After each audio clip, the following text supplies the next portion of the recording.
Welcome back, everybody, to day 13, Numbers 33 through 36, and Deuteronomy 1 through 7. In chapters 33 to 36, we get a recap basically of the entire journey. Israel's reaching its 40th year. Aaron is officially dead at the 40th year. We begin seeing them set up the parameters, the city limits, and the territory limits that are going to happen in Canaan. Before they even enter into Canaan, they already start making like, okay, who's going to go where? What are we going to do? Where, and what spaces and things like that. We get more laws, more regulations, kind of like a deeper dive into loopholes and things like that we see within the law. Then we see something really cool, which is the city of refuge. Now, if you guys don't know what that means, city of refuge is the cities that God had kind of set aside so that if somebody had committed a murder or was accused of committing a murder, that they would be able to flee and hide until they could have proper trial. Now, those things represented like justice, they represented mercy, it represented protection.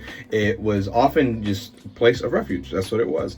And for those that don't know, refuge is a big thing for me because the Bible talks about how God is our refuge and our strength. That's Psalms 46:1. God also talks about how we should flee to him for refuge, as in Hebrews. These cities were meant for people that were struggling with their innocence. They were struggling with being persecuted by the law and just being killed on the spot for something crazy. And so these cities were meant to be close enough for anyone to reach, just like Jesus was close enough and is available for anyone that wants to come to him. The refuge meant that it was going to be a place of life and protection, and the same way Christ is the believer's place for that same protection, for life and the source of life and security for their salvation. Outside of the city, there was dangers and death pursuing them and actively trying to get over them, people with vendettas and people with trying to look for revenge. Outside of Christ, there is no true refuge from the judgment of the world, from the people that are going to go in to persecute you and the people that want to come and attack you.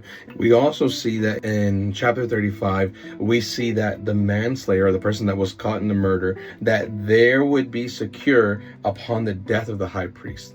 The same way that those that might have been guilty or there might be bonded to something, we would find freedom through Jesus, our eternal high priest, and through his one death that he committed on the cross. Chapters 1 through 7 of Deuteronomy is literally just a recap. It's just a further clarification of the laws, the instructions. Moses really kind of making sure that they don't mess this up, that they don't mess up the opportunity and the freedom that God is giving them, the blessing that God is giving them. And so he's re-anchoring and re-establishing and recommitting them to be intentional, to be consistent, to be disciplined, to have self-control, to do the things that they're supposed to do. So that's all we see in these chapters. I hope that you guys are coming along. You're officially at 2 weeks. 2 weeks. You're almost there. At 14 days, you're almost there. You guys have been doing a great job. Keep up the good work, and I'll see you in the next one.